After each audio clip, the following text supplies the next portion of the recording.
I'm not going to tell you no.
don't know.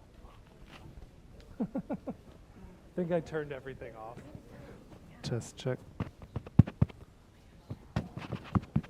Hey, Andy. Testing, check, 1, 2. Can you turn my mic up?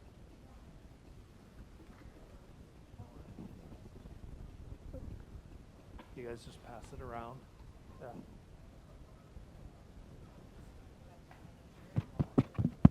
3 and 4 and 2. 2, 3, 4. Check. Test. 1. Oh, there we go. Yeah. Okay. Here we are. Shall we do this? Shall we do this? Okay. Well, hi everyone. Welcome into the Wells-Rapp Center for Mallet Percussion Research, the only museum and facility like this in the world. It's a very special place. My name is Matthew Coley. I'm the executive director and curator here. I've been here now for, 13 months? A little over 13 and a half months. And tonight is a really special night for us because this we have been working towards since the spring is really the kind of the climax of our inaugural season, 2023-24. And we wanted, Frank Kumor, and I'll let these fine people here introduce themselves in just a minute, but we wanted to kind of have a culmination for our season at this point, and Jenni seemed like the perfect fit for that. So before we go on with the pre-concert talk and give you kind of an inside vantage of view of what the collaboration has been, I would like everyone to introduce themselves. So why don't we start down here, just give us your name and what you do and where you're from. Good evening. My name is Frank Kumor. I teach percussion here at Kutztown University and work with the Percussion Ensemble and with Matthew as part of the project here. And we joke that I'm the director of acquisitions and collections because we seem to find them everywhere. So, and over the years, people have contacted me about those. In fact, I got a call today. We'll talk later. No, but I'm so glad you're here, and I'm glad to welcome our guests and one of my colleagues from another department, and I'll hand the microphone over. I'm Brandon Krieg. I'm from the English department here at KU, and I teach poetry writing and environmental literature. And this is my first time ever writing for a musical setting, so I'm very excited to hear how this sounds, and it's been a really fun project to be a part of. Hey, I'm Jenni Brandon, and I'm the composer of Dark Sky this evening, and I'm from Long Beach, California, although originally from Pennsylvania, and I graduated from Westchester University, so it's like coming home again. Yes, we were there. I was a teacher there. We were, yeah. So yeah, I'm really excited about this project. It's been a while coming, and I'm also co-artistic director of Heartland Marimba, so I've been working with these fabulous folks here for a while, so this is a really special project to be here, to do this here in the center tonight. Hi there. I'm Jordan Nielsen. I currently live in central Missouri. I am a freelance percussionist, and I'm playing with the Heartland Marimba Quartet, private teacher, and yeah, it's been a really great project. Hi, I'm Marco Schirripa. I'm a member of the Heartland Marimba Quartet, and in addition to that, I'm assistant professor and director of percussion studies at Central Michigan University in Mount Pleasant, Michigan. Hi, my name is Hunter Gross, and I'm also a member of the Heartland Marimba Quartet, currently based in Oklahoma City, Oklahoma, and I teach at East Central University. And yeah, very excited for this project. Okay, so you can see already that we've got a lot of people involved. This is just really the start of it because the finale to our event tonight will have 72 performers, 60 choir members, 11 percussionists, piano. So it's really a spectacle and an epic piece. So why don't we start with Jenni and the concept behind this piece and you know where you began with the whole process, because we had a lot of meetings and we were already sort of ensnared in some collaboration leading towards this, and so we talked about several ideas, but ultimately we came to this Dark Sky finale kind of thing. So why don't you talk a little bit about that? Sure. So you know, Matthew and I started working together. It was back in 2020, pandemic time, and doing workshops and events together. And we started talking about what pieces and projects we could do together. And we wanted to do it turned into doing a large work, a concert-length work that we've been working on for the last couple of years. And so I started off with the idea of wanting to tell the story of Death Valley National Park, which is out in California, where I'm from. And Death Valley is a desert park. It's expansive. It's beautiful and harsh, and the night sky is pristine out there. And Death Valley is considered a dark sky park. It's rated as a gold tier dark sky park because you can see things there that you can't see in most other places in the world because it's so dark. But we wanted to tell this story about dark sky or about Death Valley. And so originally I wrote for the quartet. I wrote another work you'll hear this evening, Badwater Basin, which if you've been out to Death Valley, Badwater Basin is this great expansive area where an ancient lake used to be, but now there are salt crystals there. And so we played with some effects that you get to hear in the piece to emulate salt crystals. And then as Matthew and I began talking more about the larger project and talking about him being part of the center and how it would be really exciting to do the large final movement, which is Dark Sky. And so Dark Sky is, I think, it's such an exciting project that we put together because we brought together so many people to do this. And I'm a choral singer, I'm a conductor and a vocalist as well, and setting text is one of my favorite things.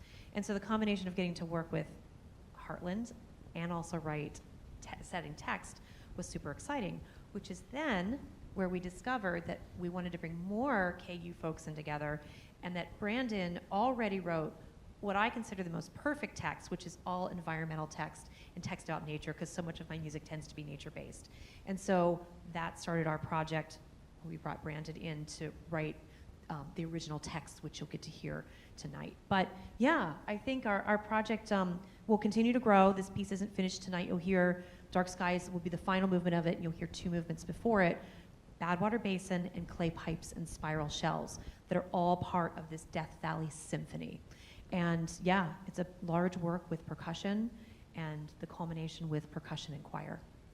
Yes, and that reminds me, there's also another special element to this in that you're seeing work in progress over a long period of time, probably a 5-year project, right? That we have kind of fleshed out to consider it extractable movements within a larger concert length work. And I don't know, I mean, can you guys think of any other percussion works that are like this?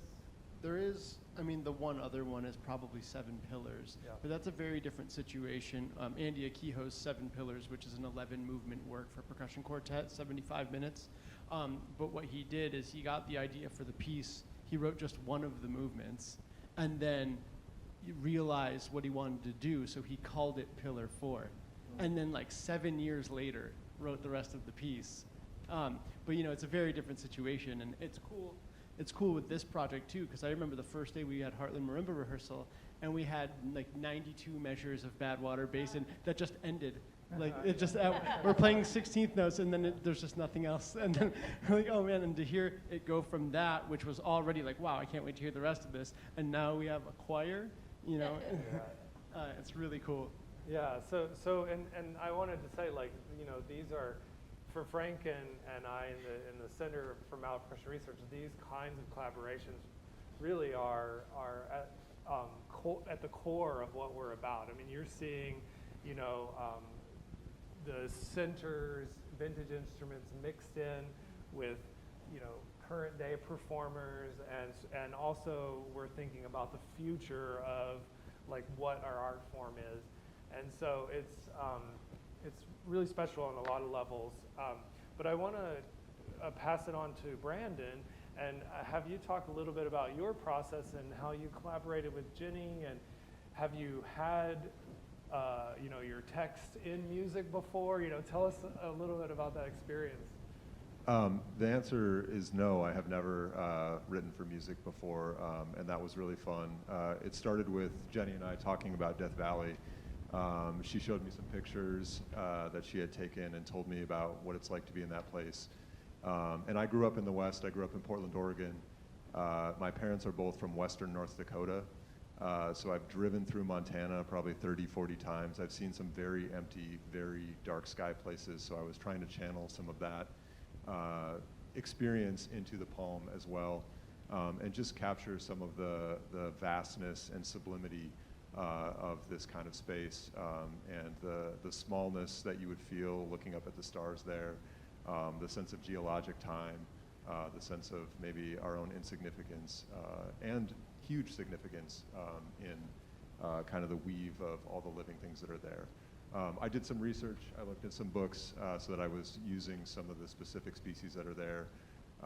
And, you know, I've never been there, so this is my imagination of the place as much as it will be, hopefully, for anyone who's listening to it.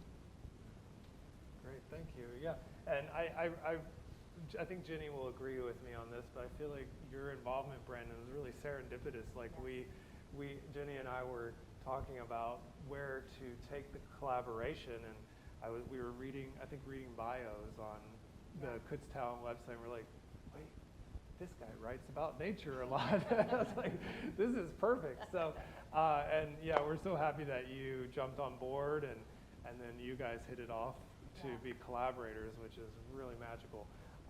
And I think you'll see tonight how well that has come together to create what we are performing. So Frank, why don't you tell the audience, talk a little bit about maybe the history in the center of these like larger projects that we've cultivated, and maybe some plans for where we're headed. Sure. Commissioning new music is really no new activity for us, and I would like to start simply by saying in the arts, our research is a little different than the sciences, so to speak. So if you think about a biology professor that's doing research on a disease cure or a new formula or something of that nature that's creating new information to build on in the future, in our art form, our research not only is historical in nature, but to be proactive in our research and production, I do feel that creating new works is really part of the culmination of the past research. And so we started commissioning works. Geez, this is my 27th year here. I think my first commission here was probably in 2000, 2001, and which led to our international performances. We had our first invitation in 2003 to Puerto Rico. I know it's not technically international, but it's on a plane over water, so we'll give them that. And then from that point on, we commissioned pieces every year. And in fact, to open the building last year, one of our big commissions was a concerto for piano and percussion ensemble by David Gillingham. So that's a little bit of our background on how from smaller works to larger works we've come. And in talking to Matthew and Jenni about this project, one of the things we wanted to do was sort of, again, combine the old and the new. So some of the instruments that you're going to hear, I remember Matthew was walking around with his phone, sending FaceTiming Jenni about some of all the crazy instruments that we hear. And among the older ones that we have, we'll be using the steel marimba phone. We have the tuba phone and these staff bells. Although the staff bells aren't technically antiques, the Deegan company made what they called staff bells. These are just hand bells that are mounted, which were staff bells as well. But in gaining these in our collection, this is certainly representative of that sound. And I think I got all the keyboard instruments. And then some of the other unique instruments we have is an extended range set of crotales, which technically are tuned cymbals. And then we have these sort of sound plates. So we have mixed of pitched instruments and non-pitched instruments as well. And in our future, there's always plans for commissioning new works from different composers. And this project, I think the thing that I hope doesn't get lost on our students, but you know, I was 18 once and had great opportunities and did some cool things, and then I realized afterwards how cool it really was.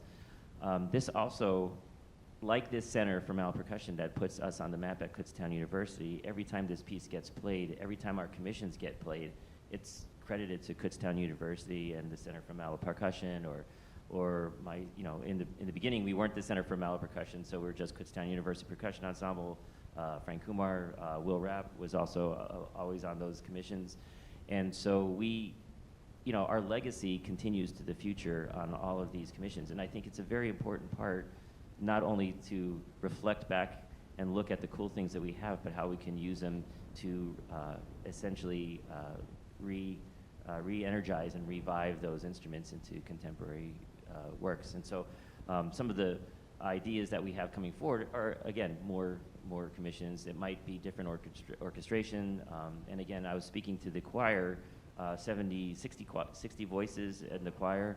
I'm not sure of the history of their commissioning works, but I was hoping to impress upon them that their place in history of music. And that's really kind of a cool thing. And I think as we look to the future, is blending the old and creating the new. And I think that's no different than any other scientific field, but in an artistic vision.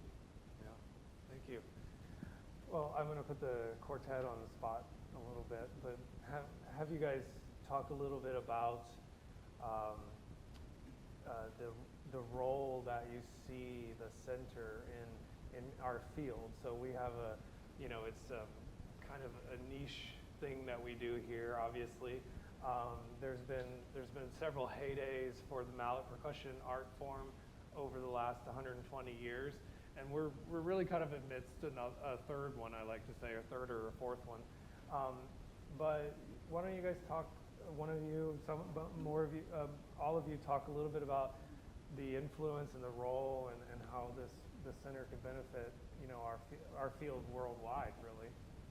Yeah, absolutely. And I think, when I first learned about the center, it was just through, I think, Frank posting on social media before we even knew each other about collecting all of the doctoral dissertations about mallet percussion, which there's, I guess, some sort of repository now, because I guess digital as well. But as time has gone on and this project was in motion, not just the center, but Kutztown University kind of started getting on the map, so to speak. And for me, it was with the International Marimba Orchestra.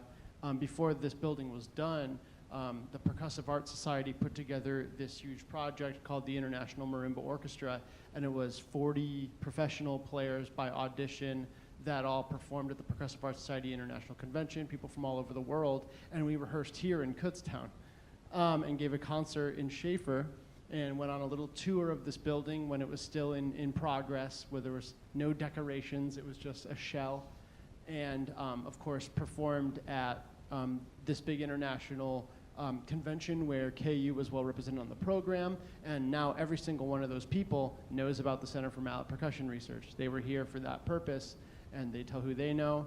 And now that it's done, it's presented at conferences. People know that this is here. People know that it's in Kutztown at Kutztown University, and what kinds of just absolutely ridiculous percussion equipment is here. This is the university that has the percussion building now, and I don't think any other school can really say that. And the value of what's here for research, especially doctoral dissertation level, and also keeping in mind that the violin, we have records of people playing the violin since like 1400 or I don't know, a long time ago.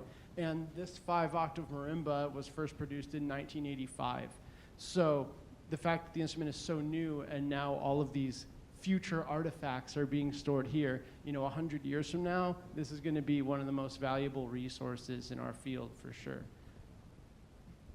You stole my idea with the violin thing. I think what's so significant to realize how young our instrument is in terms of a classical. I mean, if you think about it, percussion has existed for thousands of years of people just hitting rocks against other rocks, right? But thinking about the significance of the instruments and the cultures that are being all brought together here, it's incredibly significant. Just the thinking about all the artifacts that they have in the green room, the instruments from Musser. I mean, these are the grandfathers of percussion, the people who pushed classical percussion to get where we are now with the 5-octave marimba and playing percussion ensemble with choir. When I first came here, a couple of years ago with the PASIC tour, this building was a frame essentially. But this past year, coming here, seeing all these instruments being donated from everyone around the country. I mean, recently you said someone just brought up some instruments from Florida. just to see the amalgamation of the history to come to one place, I think is extremely significant for our field, and just truly something really special that I hope this community continues to rely on. And in our history, we have several examples, and especially also in this region, which is very serendipitous. I use that word a lot today. That ensembles like the International Marimba Symphony, which you'll see exhibits in the lobby and the Musser Room. Claire Musser organized that. Many of the members were from this region. Reg Kehoe and his Marimba Queens. The Lancaster Marimba Ensemble has been around for 40 years, so there's quite a history in this area, and we like to say it's the folk instrument of this region. And Heartland Marimba is really inspired by that, and that's one of the driving forces that led me to start the organization and start HMQ as the only regularly active professional marimba quartet. And we take inspiration from all the greats in this building, all the luminaries that you read about here.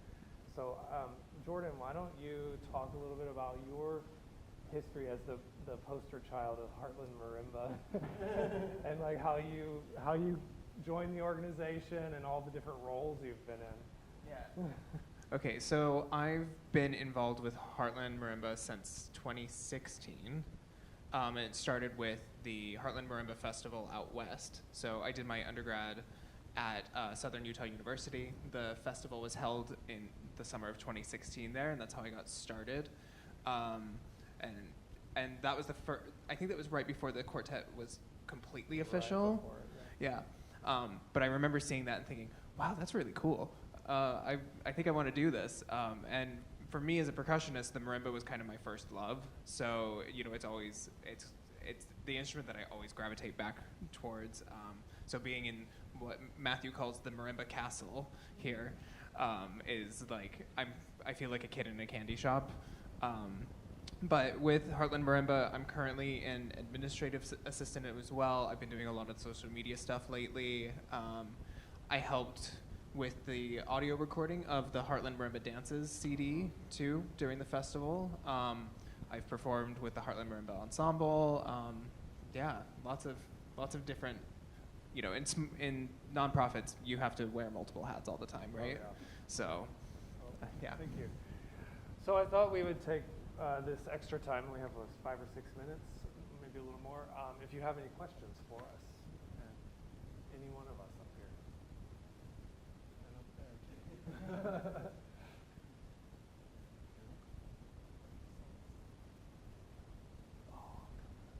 No questions? Yeah. Yeah. Jenni?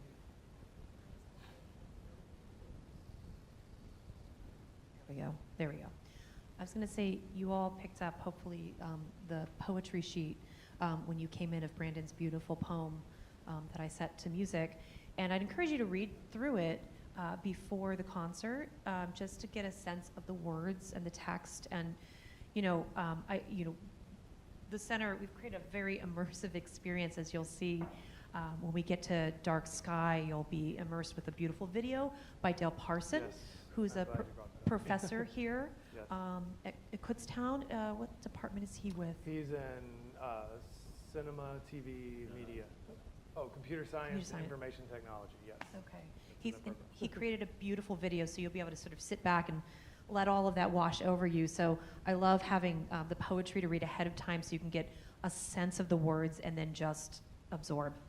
So I would just encourage you to do that as you're waiting for the concert to start, and just get a sense of where you're going to be in that space when we get into Dark Sky. As a professor here for a long time, it is hard to pull together cross-intercurricular programs. And this has really been, I'd like to congratulate Matthew on this one, because I've tried to do these things before and I give up. He has more patience and stamina than I do, because again, we have our English department involved. Dale Parsons is no stranger to the music department. He used to play my world percussion ensemble and bring his banjo. So he's always been a part of our music. But to really get folks to commit And you know, we have assistance from the CTM department helping us with our audio video as well as part of the package on this. It really, to bring, we always say we want to have inter-college activities, and they're always a great idea. And I know many of my colleagues who have put these ideas forth, and then somewhere down the line they get sort of, they lose the energy. And I think, Matthew, you did a great job on really trying to push this forward. So I'd like to congratulate you on that. And Thank you. and again, being a student here through the late 80s, the first marimba that I ever played on, the only one we had, is downstairs still. And the last one that we have is up here now. So it's great. It's amazing to have seen the entire process of this, and the donors and all who have been a part of the growth of this, seeing what's here. So again, thank you so much. Well, thank you all. I wanted to also alert you to the program notes are online. So if you scan the QR code that's posted out in the lobby, I believe, you can get to the program notes for Jenni's pieces, and the whole program is there as well.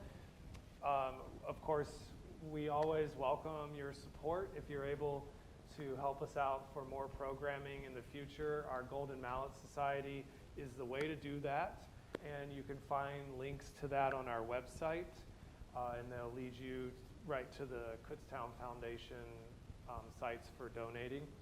And I also make sure you visit our museum spaces. We have 7 exhibit rooms on all the levels, and they're open, and you can see some of the new instruments we got in the lobby here.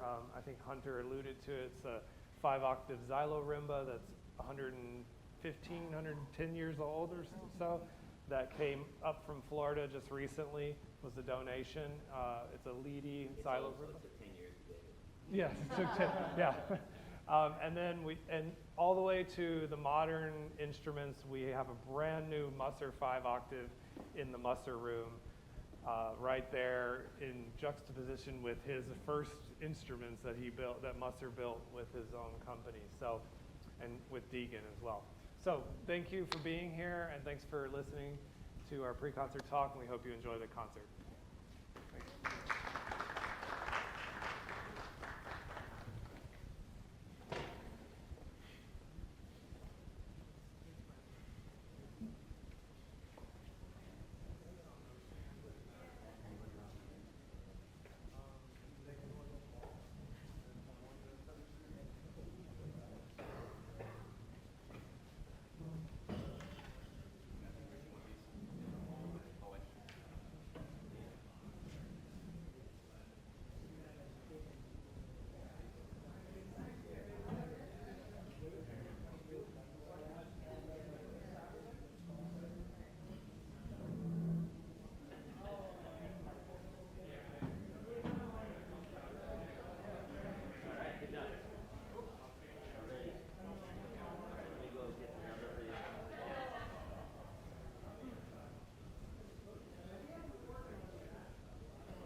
Midwest. I grew up in Portland, Oregon.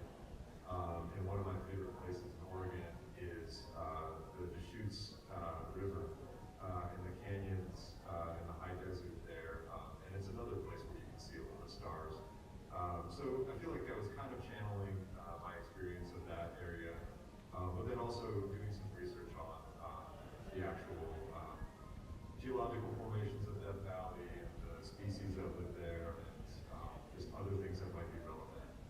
You had mentioned to me that it is actually below sea level, which I thought was really interesting. And you had shown me some pictures of the salt flats and some of the other features there. So I tried to work with that. I looked at some photographs that were on the government National Parks website or something, and those were very helpful. So just tried to imagine the places where it was possible without ever having been there.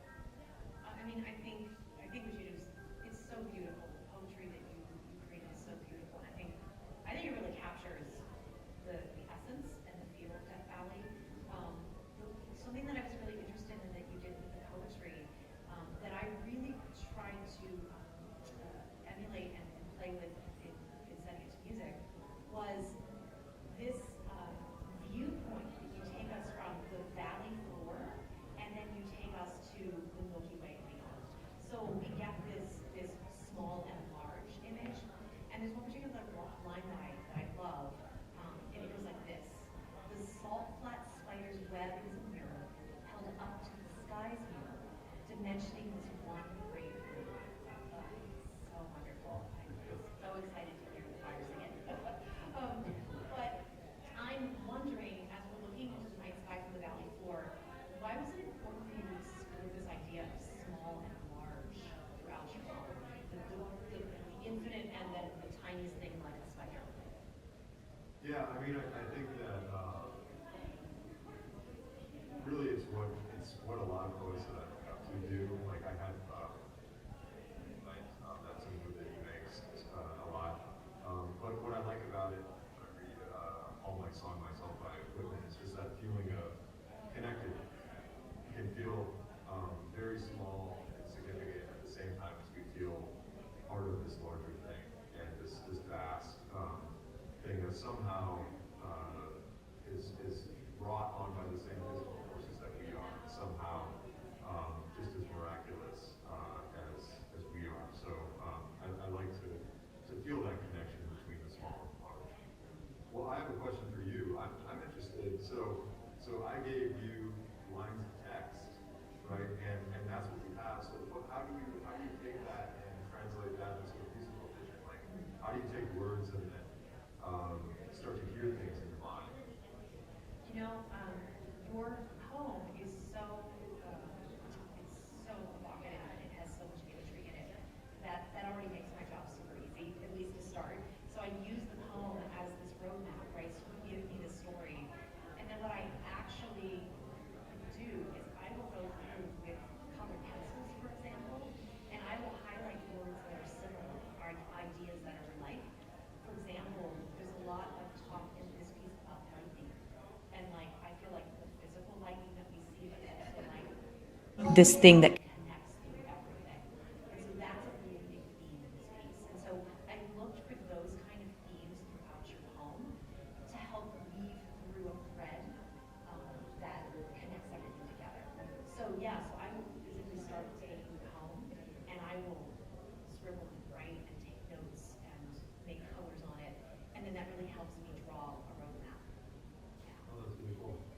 Yeah. Yeah, no, that's interesting. So like repetitions in the poem become like thematic repetitions in the music as well. Yes, correct. Yeah, and I think you will hear that throughout the piece, especially the lightning theme became a really important theme throughout the piece. That's both lightning, but also the stars, because we've got this connection, which you make so it's so beautiful in your poem how everything's connected, and so I wanted that to be the connection. So yeah, so I play a lot with that. There's a lot of metallic instruments. So, lots of glockenspiel and crotales and, things that sparkle that I think really highlight the lightning. Yeah, so we'd like to thank the Wells-Rapp Center for Percussion Research for getting us together to make this wonderful piece. we'd also like to thank the Kutztown University Percussion Ensemble, as well as the choirs that are singing on this piece, and Heartland Marimba also for joining them for the premiere of this piece. And now we will show you some footage from one of our rehearsals at the center with the full choir, the Heartland Marimba Quartet, the percussion ensemble, and piano.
It really is an amazing creation, and like I said, it's part of a larger symphony called the Death Valley Symphony, which is not complete.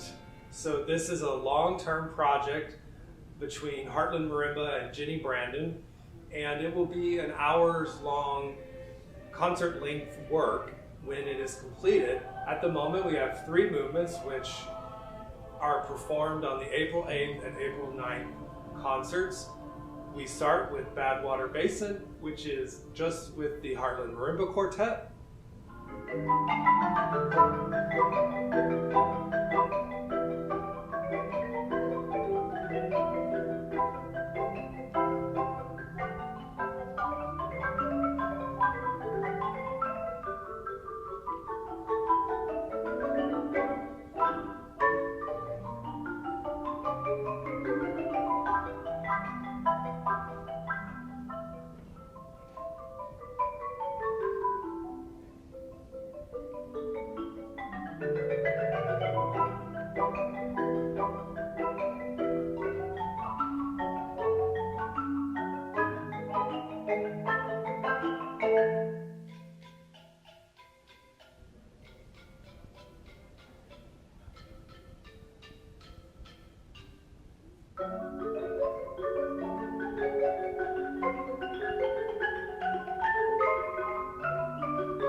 then two members of the Heartland Marimba Quartet perform Clay Pipe's Spiral Shells duo with spoken word.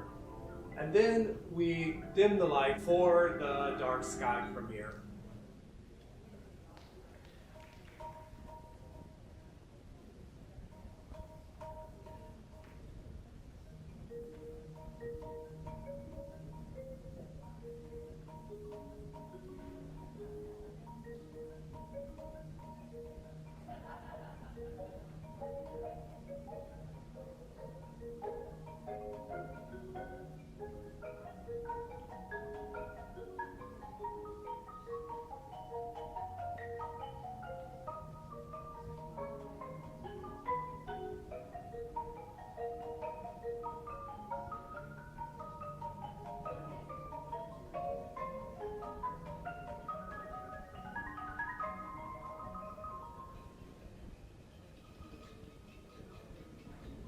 Here now we have two students that are performing in the percussion ensemble, Holly Fegley and Tarrah Bilto.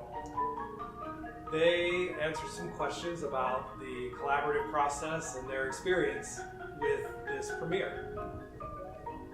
Hi, my name is Holly Fegley. I'm a senior commercial music major, and I play the vibraphone part and the thundersheet part for Dark Sky.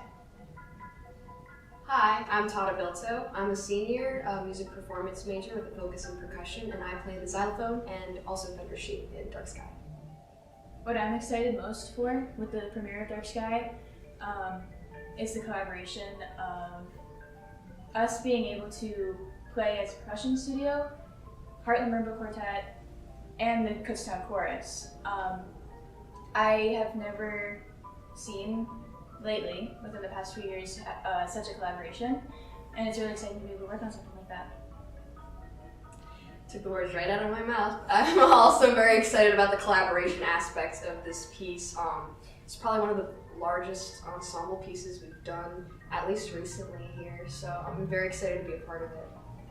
Collaboration gives me a lot of energy because I really enjoy seeing the talents of other people and being able to work together to create something like really beautiful and artistic.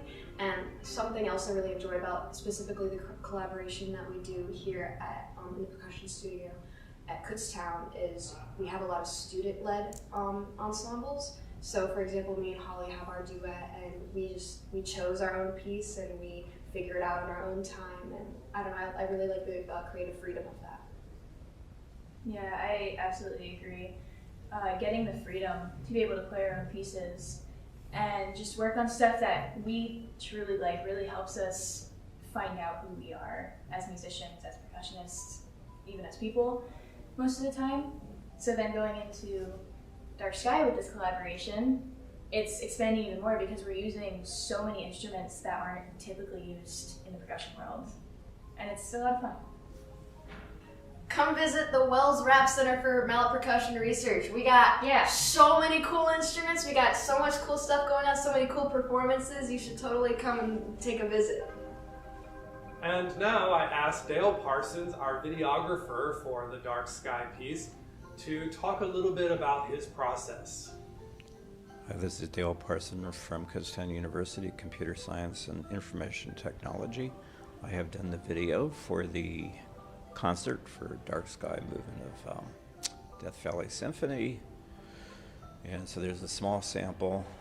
Basically, I collected images from public domain sources, the ones you see there from the National Park Service, also some from Adobe licensed photos that we have access to. Typically I do my own photos, but in this case I have used photos I downloaded off the web. I have hiked a fair amount in the Southwest, but I have never been to Death Valley. Here are a few of my favorite shots, so I'll just quick go through them. And of course, if you watch the video, you'll see all of these. And so I stitched them all together using a programming language called processing. I can actually record my keystrokes as though it were a player piano, and then play them back and swap the images around. And I've probably done at least 24 keystroke recordings and a lot more edits of photos in Photoshop to clean up a few of them. Wrote my own filters in processing. And so there you see the fade filter that appears throughout much of the video. And with the keystrokes recorded as a player piano, when you run this thing, which will happen now, you'll see that it actually steps through the opening sequence. So I hope you enjoy the concert and the video that accompanies it. And I appreciate the opportunity to work with these folks to do this video in April of 2024. Thanks for listening and watching. We thank you for watching our short documentary of Hi everybody. Welcome to the Wells-Rapp Center for Percussion Research. My name is Matthew Coley. I'm the Executive Director and Curator here, and we have a great, exciting event planned for you. This is what we are considering the apex of our 2023-24 season. Working. Check, check. 1, 2. Hello. Testing. Oh, there we go. And we would like to welcome you here and thank you for being here with us for this big event. Okay, 1 second. I'll just hold it. Okay, so we are going to get started with the show in just a minute. The Heartland Marimba Quartet is going to come out.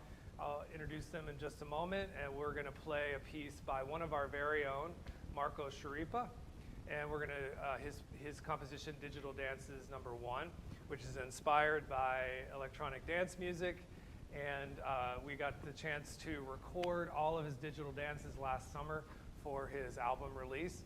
So if you're interested in hearing more of Marco's music and the digital dances, please check out his album called Digital Dances. And I would also like to thank some of our special guests that are here today. We have Richard Wells, of course, is the main benefactor of our building and the reason that we're all here today in this special facility, and Wells-Rapp as well are both here. So thank you to them. Let's give them a round of applause.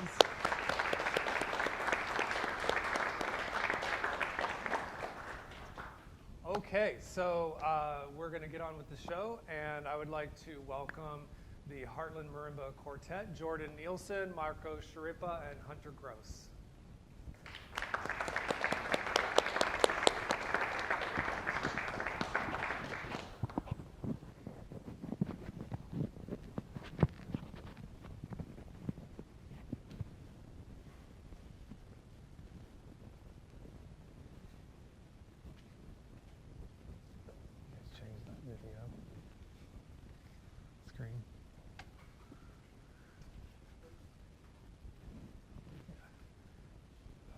Go to home, video source, right there.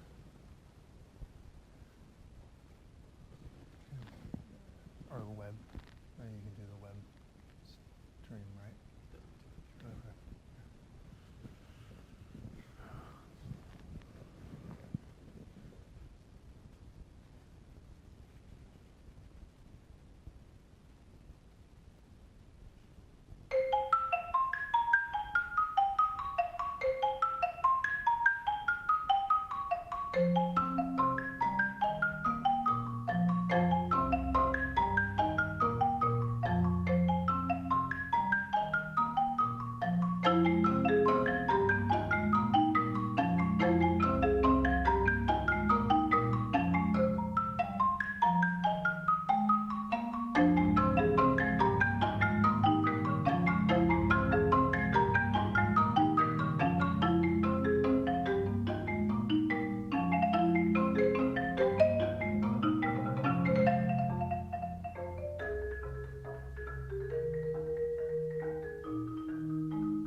Okay, thank you. So next up, we have three shorter pieces, and we're going to invite three different KU percussion students onto stage to perform with us. So here's Kylan now. This is Kylan Fry. Everybody, welcome Kylan.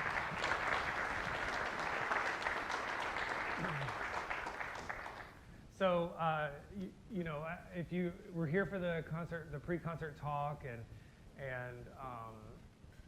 you heard us talk a little bit about the concept behind this evening and how this is the big climax of our season. And so it's very important for the center to make connections in education for young performers to work closely with professionals.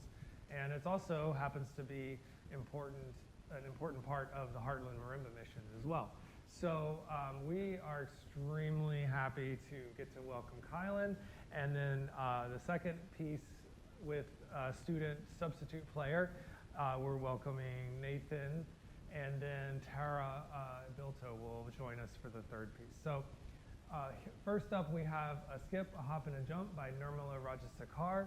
And coincidentally, this piece also is in that same group of pieces that we commissioned when Jenni Brandon first wrote Badwater Basin for us. So you'll hear that a little bit later. But it was part of a project that Heartland Marimba did. We were awarded a grant by New Music USA to commission 6 female composers to write marimba quartets. And Nirmala is a vina player, which is a type of kind of like the sitar. It's an Indian instrument similar to the sitar, and she's a very well-known vina player in India and around the world. She lives in the Twin Cities area, and so she wrote a fun little tune for us that came from her childhood. The music you hear is music that she would sing and her parents would sing to her.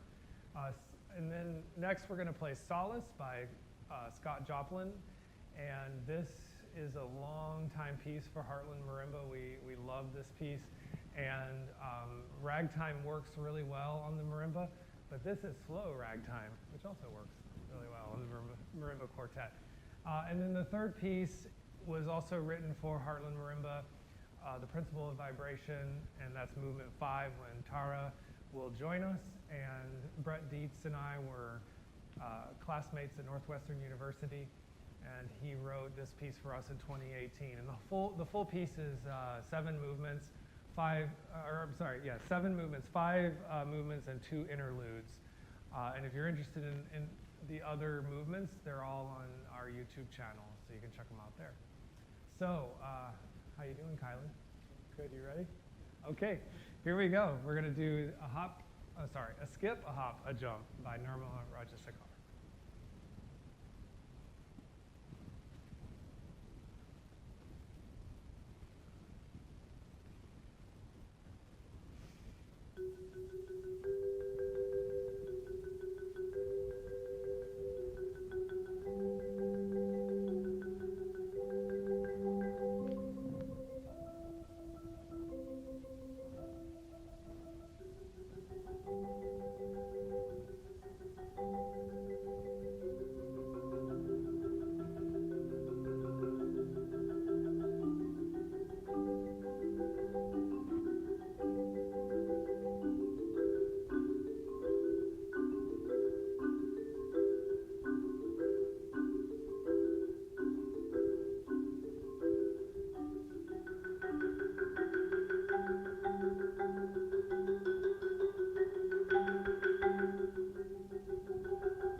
welcome Nathan.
But certainly not least, Tarrah.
Okay, well, wasn't that great with the students? Yeah. A lot of fun. Yeah, they're wonderful to work with. So that's, more to come of activities like that for the center, getting guest artists here, in future seasons, and collaborating in the same setting with students. So now, next up, we are moving on to the Death Valley Symphony.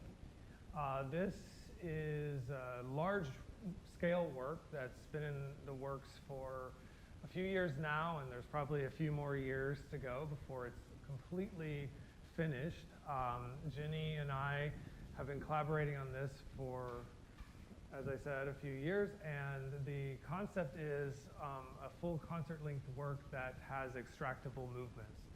So the first piece that was created is the Badwater Basin, which you're going to hear first.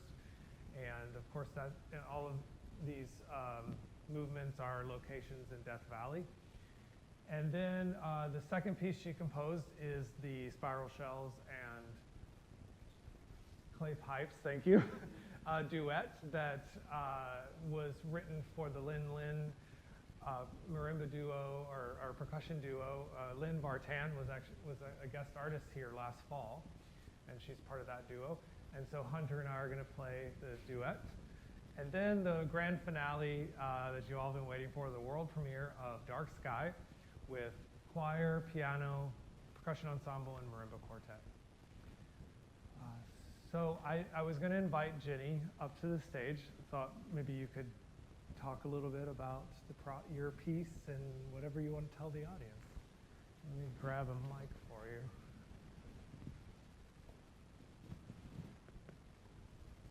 That's on. Well, Death Valley Symphony, you'll get to hear 3 movements this evening. And I just thought I'd give you a couple little things to listen for as you're hearing these pieces for the first time. So in Badwater Basin, the first piece you're going to hear, it talks about Badwater Basin that's in Death Valley, and that's the lowest point in North America. And it sits below sea level. And what's really neat about it is it's a basin that used to be an ancient lake, but since then the water has dried up and there are salt crystals that form in it. Now, I say it's dried up, but I think just this last winter there was actually so much water in it that people got kayaks out and were kayaking across it. Normally it's empty. So I wanted to play with the idea in this movement with what it sounds like to walk out across the sand crystals. And they're crunchy, and they make this crunching sound. So we have, if I may pick up your mallet here, what we're calling our crackle mallets. And we took mallets, and we wrapped cellophane around them, and maybe you'll just play so they can hear it.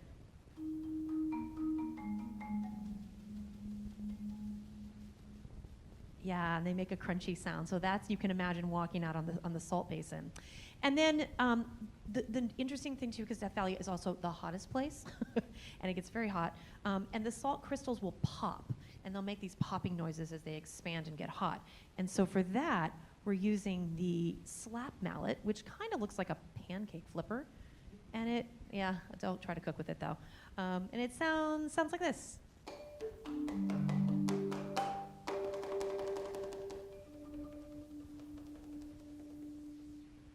So it makes this kind of slappy sound, like things kind of popping and slapping. And so those are just some of the sounds you can listen for and imagine yourself walking out into this basin. And then in the second movement, clay pipes and spiral shells, which is for 2 marimbas and narrator. This one begins our journey into using the beautiful poetry of Brandon Krieg, who wrote the poetry for that piece and also for Dark Sky that you'll hear. And in clay pipes and spiral shells, we're exploring this idea of some of the first people who lived on the land, and sort of a wide picture of history of, who we are, where we've come from, people and places we might have harmed along the way, and the lessons we've learned of that. And so you'll hear a narration that Matthew will be doing, and then the duet with him and Hunter.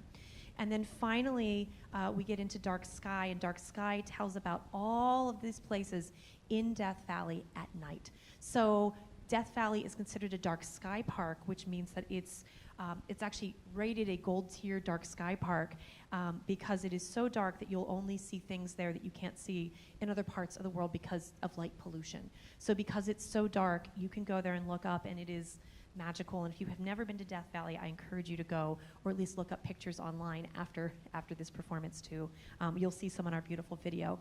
But in this piece, we'll look at the smallest thing from the spider, and then we'll look up into the vastness of the sky and the universe. And so Brandon does a beautiful job at moving us between the macro and the micro and sort of where we fit into all of that. So I think that's everything, and I'll just let you all hear it and enjoy. Thank you.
others in other languages flowed.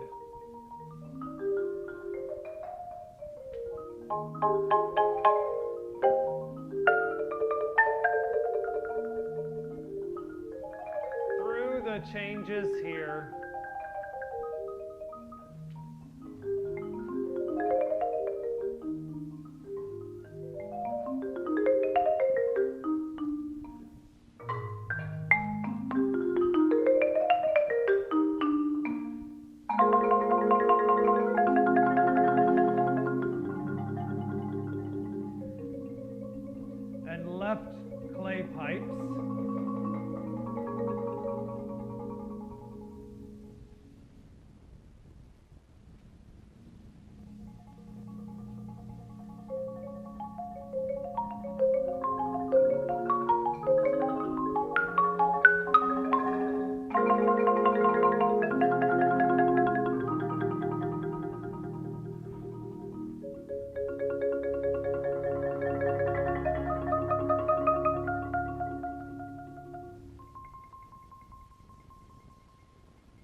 my being here is because of them.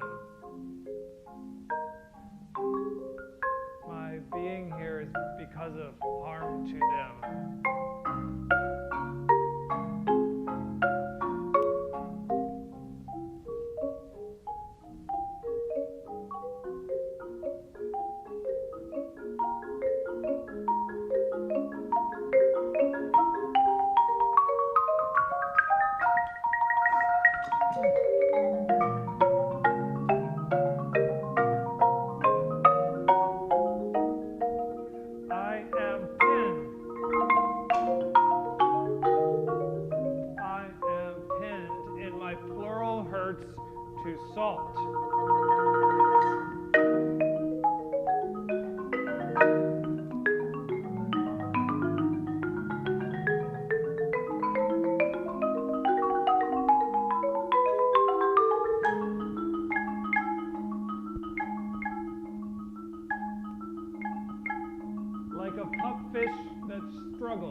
Struggled across cracked salt and stopped. How could I do this to myself?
Told others and other becomings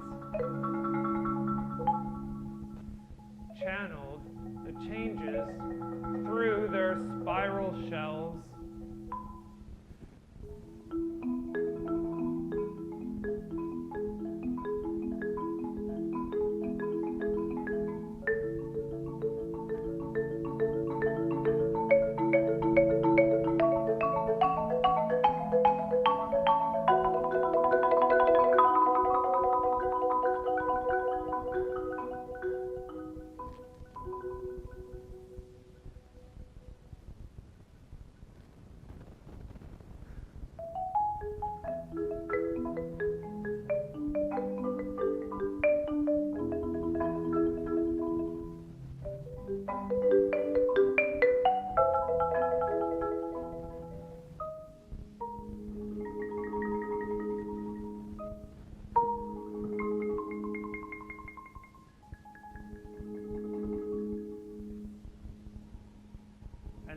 eddies in the rock that will unspool.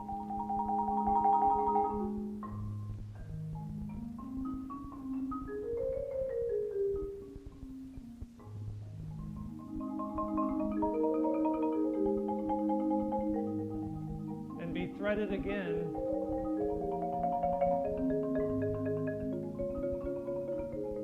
through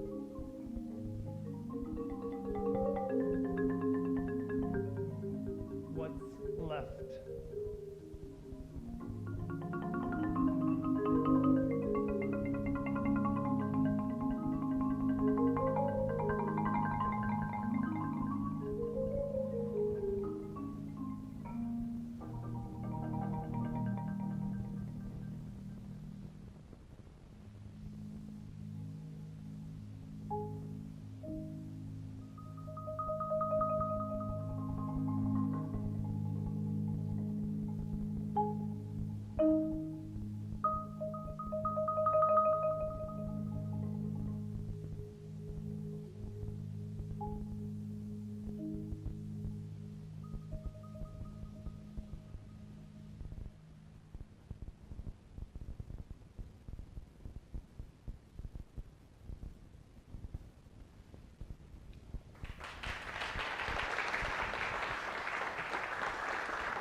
Thanks, everybody.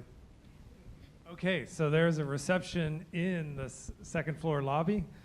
And so we hope to talk with you, ask questions, see you. So thank you for coming. Really means a lot. And congratulations, choir and percussion students, and Jenni, Brandon, and Brandon Krieg, and all the collaborators. Yeah, Brandon's here.